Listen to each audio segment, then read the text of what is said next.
There are unspoken motorcycle rules that will obliterate your reputation and get you permanently exiled from the riding community, and breaking them will mark you as such a pathetic fraud that real bikers won't even look at you. These are the 15 rules only clueless posers break, and if you don't know them, you're already a joke. Rule 15. Never park like you own the entire lot.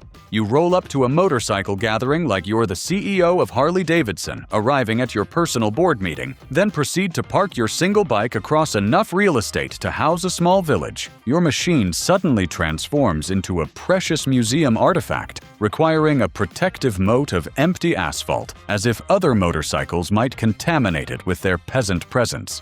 Authentic motorcyclists understand that parking is a community resource, not a personal showcase opportunity. They position their machines efficiently, share spaces when appropriate, and consider the needs of fellow riders who arrive after them. They recognize that motorcycle events bring together hundreds of enthusiasts, all requiring fair access to limited parking facilities. Your defensive parking strategy reveals deep insecurity about your riding credentials. You're worried that experienced riders might notice your amateur status, so you create physical barriers through excessive space consumption. This transparent attempt at protection only draws more attention to your inexperience, while simultaneously annoying everyone who struggles to find parking because of your selfishness. The most obnoxious offenders position themselves near building entrances like VIP guests at their personal exhibition. They expect others to walk extra distances while they enjoy premium positioning based on nothing more than early arrival and entitlement. This behavior demonstrates complete disregard for community courtesy and marks you as someone who believes normal rules don't apply to your precious motorcycle.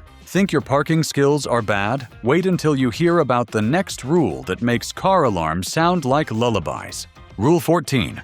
You don't turn traffic lights into personal concerts. You've appointed yourself as the neighborhood's official noise pollution coordinator, treating every red light like your personal stage at Madison Square Garden. Your exhaust pipe becomes a musical instrument that only plays one song. Look at me, I'm desperate for attention, and you perform this masterpiece every 30 seconds like a broken record player having a mechanical seizure. Experienced riders understand that engine notes should complement the riding experience, not dominate parking lot conversations or neighborhood tranquility. Your beautiful exhaust sound belongs on mountain roads during spirited rides, not at elementary school crossings during morning commutes. You're not performing necessary mechanical checks when you blip that throttle every 30 seconds. Your engine reached operating temperature miles ago, your idle settings were confirmed during your first startup, and you're not diagnosing any legitimate mechanical concerns. You're simply making noise because you believe volume equals respect in motorcycle culture. The worst manifestation occurs when you're parked with other riders attempting normal conversations. Your constant mechanical peacocking drowns out their attempts at community building, marking you as someone who prioritizes personal attention over group dynamics and social courtesy. Real riders cringe when they witness this behavior because it reinforces every negative stereotype about motorcyclists being obnoxious attention seekers who don't respect shared spaces or other people's comfort. Your exhaust symphony is cringe enough, but the next rule involves posers who spend more time posing with their bikes than actually riding them, and it's hilariously pathetic. Rule 13. You experience rides instead of documenting them. You've transformed into a traveling Instagram influencer who happens to own a motorcycle, spending more time posing with your bike than a supermodel at a photo shoot. Every gas station becomes your personal studio. Every scenic overlook turns into a fashion runway, and every mile marker serves as another opportunity to create content for your 3 followers, who are probably just your mom, your ex, and a spam bot. Real riders understand that we're too busy enjoying the actual experience to document every mile for Instagram validation. We're focused on the feeling of wind, the challenge of corners, the camaraderie of shared journeys, and the personal satisfaction of conquering difficult routes. Photography has its place in motorcycle culture. Capturing memories of spectacular scenery and memorable moments enhances the experience. However, when you're holding up entire groups because you need perfect lighting for content creation, when you're asking strangers to serve as your personal photographer every 10 minutes, you've completely missed the point of what motorcycling represents. Your social media obsession transforms genuine adventures into staged performances designed for audience consumption rather than personal fulfillment. You're more concerned with how your riding looks online than how it feels in reality. This artificial approach to motorcycling creates a hollow experience that lacks the authentic satisfaction that draws real riders to the lifestyle. Instagram influencer wannabes are embarrassing, but nothing's more painful than listening to a 6-month rider lecture seasoned veterans like they invented motorcycles. Rule 12. You keep your expertise to yourself until asked. 6 months of riding has magically transformed you into the reincarnation of Valentino Rossi, mixed with the mechanical genius of Henry Ford, and now you're dispensing wisdom like a motorcycle prophet who received divine knowledge directly from the ghost of Harley himself. Someone mentions tire pressure, and you launch into a PhD dissertation about rubber compounds that would make NASA engineers weep with boredom. Seasoned riders who've earned their knowledge through years of experience, mistakes, repairs, and genuine learning understand that unsolicited advice ranks among the most unwelcome contributions to motorcycle conversations. If someone wants your opinion, they'll specifically request it. Until then, your newly acquired wisdom should remain locked inside your head. The absolute worst manifestation involves publicly critiquing another rider's technique in front of other people, positioning yourself as some kind of certified instructor with legitimate authority. Nothing screams amateur louder than correcting someone's riding form when you still struggle with parking lot maneuvers and basic traffic navigation. You don't understand their experience level, physical limitations, mechanical preferences, or personal riding history. Your brief experience doesn't grant you teaching authority over people who might have been riding since before you were born. This presumptuous behavior immediately identifies you as someone who doesn't understand the respect-based hierarchy that governs authentic motorcycle culture. Mansplaining motorcycles is insufferable, but wearing fake patches is like showing up to a biker rally in your mom's minivan, claiming you're in the Hells Angels. Rule 11. You earn every patch you display. Your vest has become a walking lie detector that's permanently stuck on fraud alert, covered with more fake achievements than a North Korean general's uniform. You're collecting patches like Pokemon cards, treating them as decorative stickers with no connection to reality, turning yourself into a mobile advertisement for experiences you've never had and places you've never been. Authentic riders understand that patches tell autobiographical stories, commemorate real journeys, and signify meaningful membership in legitimate organizations. Each patch represents specific experiences, demonstrated loyalty, proven commitment, and earned respect within the community. You purchase patches online, collect them at motorcycle shops, and trade them with other posers, treating them as decorative elements with no substance behind their display. You wear patches from famous rides that occurred before you started riding, from places you've never visited, representing achievements you've never accomplished. The most dangerous violation involves wearing club colors, MC patches, or organizational affiliations without proper membership. This isn't just poor etiquette, it's potentially hazardous behavior that could create serious problems with people who take those symbols very seriously. Real motorcycle clubs have territorial boundaries and organizational structures that you know nothing about, and misrepresenting membership could put you in genuinely dangerous situations. Counterfeit patches scream "poser," but the next rule is so entitled it makes Karen asking for the manager look reasonable. Rule 10. You respect group ride organization. You've become the uninvited wedding crasher of the motorcycle world, sliding into organized group rides like you're a long-lost family member returning from war. You spot a collection of motorcycles and immediately assume it's a public parade organized specifically for your entertainment, inserting yourself into their formation with the confidence of someone who clearly doesn't understand the difference between organized event and random motorcycle sighting. This behavior represents one of motorcycle culture's cardinal sins, announcing that you fundamentally misunderstand group dynamics, safety protocols, and basic respect within the riding community. Group rides involve careful planning, thoughtful organization, and trust between riders who understand each other's capabilities, experience levels, and reliability. When you randomly join without invitation or consideration for group dynamics, you're creating potential safety hazards for everyone involved. The group might be riding at paces you can't handle, traveling to destinations you don't want to visit, or maintaining personal dynamics that don't include strangers. Proper etiquette requires introducing yourself respectfully, asking permission to join, and accepting rejection gracefully. Real riders earn inclusion through consistent behavior over time, not assumptions based on motorcycle ownership.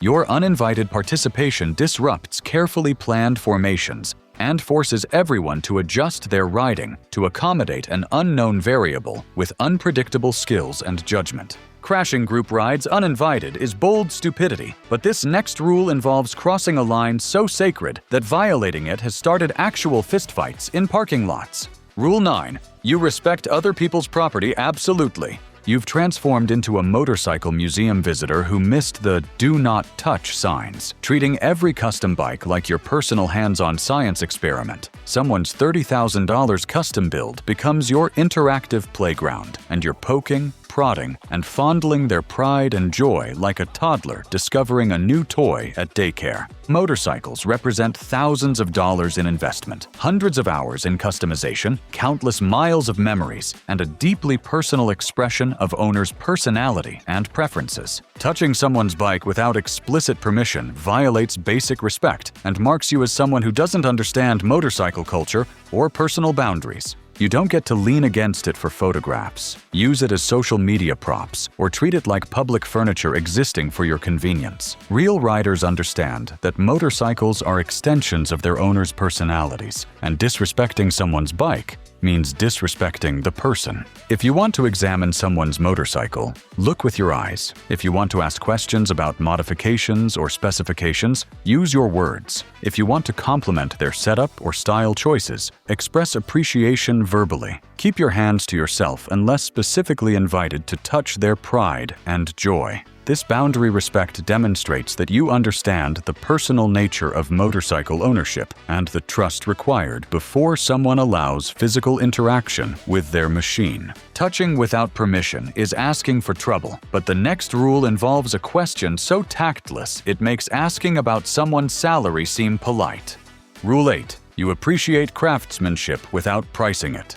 You've become the human equivalent of a price scanner at Walmart, unable to appreciate anything without immediately calculating its monetary value, like some kind of walking insurance adjuster. Someone shows you their beautiful custom work, and your brain instantly transforms into a calculator that only speaks in dollar signs, completely missing the artistry while obsessing over receipts. Experienced riders focus on craftsmanship, creativity, time investment, personal touches, performance improvements, aesthetic choices, and passion that create something unique and meaningful. We don't reduce someone's labor of love to dollar amounts because we understand that real value isn't reflected in receipts or price tags. When you immediately jump to cost concerns, you reveal that you see motorcycles as commodities rather than expressions of personality, passion, and individual creativity. You're thinking in terms of monetary value rather than artistic merit, personal significance, or emotional investment. The worst follow-up involves comparing their spending to what you could buy for similar money, suggesting how they could have spent less, or commenting on whether their investment was worthwhile based on your limited understanding of their priorities and preferences. This materialistic approach to motorcycle appreciation immediately marks you as someone who doesn't understand the deeper cultural values that make this community special.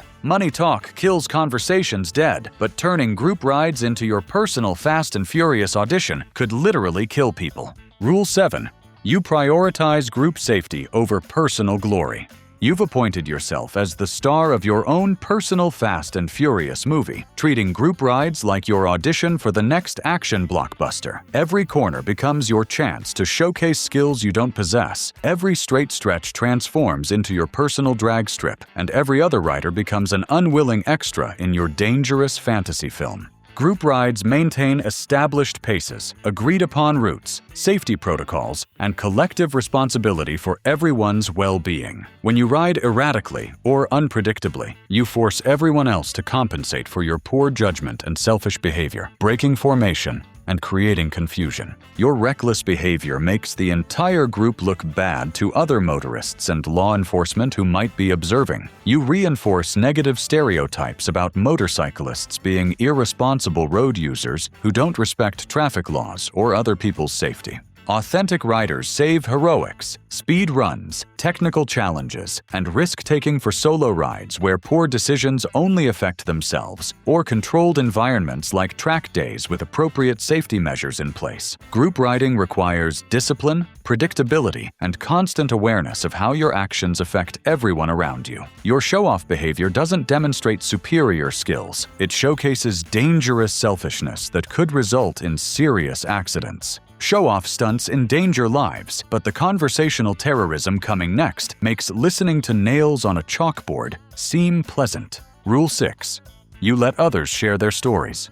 You've become the conversational equivalent of a black hole, sucking up every story and immediately spitting out a supposedly superior version that makes the original sound like a children's bedtime tale. Someone mentions a close call, and you launch into an epic saga that makes their experience sound like a leisurely Sunday cruise through a retirement community. This constant story-topping behavior exhausts everyone forced to listen to your need to be the most experienced, skilled, and adventurous rider in every discussion. You're not sharing experiences, you're stealing spotlight and ensuring people will avoid conversations with you entirely. Sometimes the best response to someone's exciting story involves simply acknowledging how incredible it sounds, or expressing genuine interest in hearing more details instead of immediately launching into your own supposedly superior adventure. The most pathetic manifestation occurs when your one-upping stories are obviously exaggerated or completely fabricated. Experienced riders can spot deception from considerable distances, and when you're caught embellishing or lying about adventures, you lose respect permanently. Real motorcycle culture thrives on authentic shared experiences, not competitive storytelling designed to establish dominance hierarchies among riders. Story hijackers are exhausting, but the next breed of selfish rider treats gas stations like their personal VIP parking lot. Rule 5. You use gas stations efficiently. You've transformed gas pumps into your personal VIP parking spots, treating them like reserved spaces at your private country club. After filling up, you park there like you've purchased the entire station, turning a simple fuel stop into your personal social hour, while creating traffic jams that would make rush hour in Los Angeles look efficient. This behavior isn't just inconsiderate, it's entitled and exactly the kind of thoughtless action that gives all motorcyclists bad reputations with the general public. Gas stations are shared facilities with limited resources, and hogging pumps after finishing resembles occupying restaurant tables for hours after eating while other customers wait. Your actions represent the entire riding community in daily interactions with the public, and selfish behavior contributes to negative stereotypes about motorcyclists being inconsiderate and disrespectful. The solution requires 30 seconds. Fill your tank, pay for fuel, and immediately move to appropriate parking areas where you can take unlimited time for whatever activities you need to complete.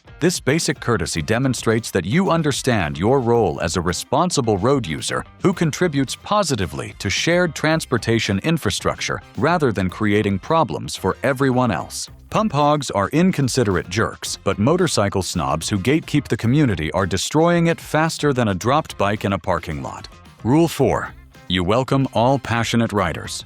You've become the self-appointed Supreme Court Justice of motorcycle authenticity, issuing rulings on who deserves to exist in your community based on arbitrary criteria that change depending on your mood. You've developed a complex scoring system for motorcycle worthiness that makes Olympic judging look simple and fair. This toxic gatekeeping behavior is destructive, divisive, and completely contrary to what motorcycle culture actually represents. You're not protecting community integrity, you're actively damaging it by creating artificial divisions based on arbitrary preferences and personal biases. Whether someone rides Harley-Davidson, Honda, Ducati, BMW, or any other brand, whether they prefer cruising, touring, sport riding, or adventure riding, if they're passionate about motorcycles and respectful of the community, they belong here as much as you do. When you exclude people based on their motorcycle choice, riding preferences, experience level, or hobby approach, you're not demonstrating superior knowledge. You're revealing insecurity and narrow-mindedness. The motorcycle community grows stronger through diversity of experiences, perspectives, and approaches to the riding lifestyle, not through artificial exclusion based on superficial criteria. Brand bullies divide us, but this next rule violation triggers actual search and rescue operations that waste thousands of dollars and could get you banned from every organized ride. Rule 3. You communicate your intentions clearly. You've mastered the art of vanishing like a motorcycle magician, disappearing from group rides without explanation, and leaving everyone wondering if you've been abducted by aliens or simply decided that communication is beneath your mysterious persona. You treat organized rides like escape rooms, where the goal is to confuse everyone about your whereabouts. Now everyone's wondering what happened. Did you crash? Experienced a mechanical breakdown? Get separated and lost? Have a medical emergency? Simply decide to leave without telling anyone? The entire group dynamic becomes confused and concerned. People check phones for messages. Ride leaders debate whether to send someone back to search or continue the planned route. And other riders share their last memories of seeing you while trying to piece together when and where you might have departed. This behavior is incredibly disrespectful, potentially dangerous, and completely unnecessary. When you're part of organized group rides, other participants naturally look out for your safety and well-being. Disappearing without explanation creates genuine worry and forces others to waste time and energy trying to determine what happened. A simple text message or quick conversation at the previous stop would prevent all this unnecessary concern and confusion. Disappearing acts create chaos, but this next rule violation at traffic lights is so uncomfortable that riders will run red lights just to escape your creepy presence. Rule 2. You respect personal space at all times. You've become the motorcycle equivalent of that person who stands too close in elevator lines, sliding up next to complete strangers at red lights, like you're about to share intimate secrets or propose marriage. Personal space becomes a foreign concept as you crowd other riders, like you're all sharing the same motorcycle built for 20 people. This crowding behavior with complete strangers who clearly didn't invite you into their personal space bubble and who are obviously uncomfortable with your proximity shows a complete lack of awareness about personal boundaries, safety protocols, and basic motorcycle etiquette. Riders stopped at intersections need space to put feet down comfortably, shift weight as needed, check mirrors and blind spots, and maneuver safely when lights change. Your uninvited presence in their personal space interferes with all these necessary safety behaviors. In group ride situations, crowding becomes even more problematic because it disrupts carefully planned formations designed to maximize safety and efficiency for all participants. When someone breaks formation by crowding too close, it creates domino effects of spacing problems affecting entire group safety and coordination. Proper spacing isn't just about comfort, it's about maintaining the safety margins that prevent accidents when unexpected situations arise. Personal space violators are creepy, but the ultimate poser behavior coming next is so pathetic it makes reality TV look authentic. Rule 1. You never fake your way through motorcycle culture. You've constructed an elaborate alternate reality where you're the protagonist of a motorcycle adventure novel that exists only in your imagination, complete with fictional experiences, imaginary expertise, and manufactured credentials that would make professional con artists impressed with your creativity. Your entire riding persona is more fictional than a superhero comic book, and you're living in a fantasy world where lies somehow transform into truth through repetition. You discuss epic rides you've never taken, claim mechanical knowledge you don't possess, reference motorcycle events you've never attended, and name-drop famous riders you've never met. You're essentially deceiving the entire motorcycle community. presenting a completely false version of yourself, bearing no resemblance to your actual experience, skills, or knowledge. Authentic riders can spot fake experience from incredible distances. The way you handle your motorcycle in parking lots, the questions revealing your lack of basic knowledge, the stories that don't withstand scrutiny, the technical terms you misuse. Everything about your behavior exposes the truth about your actual experience level. When you're inevitably caught in lies or exposed as inexperienced, you don't just lose credibility for that specific moment. You lose respect permanently from everyone who witnessed your deception. The motorcycle community maintains long memories for people who attempt to fake their way into acceptance and respect. Real riders respect honesty, effort, and authentic passion far more than false bravado and manufactured experience. You don't need to pretend being a seasoned veteran to earn your place. You just need genuine respect, willingness to learn, and authentic passion for motorcycles.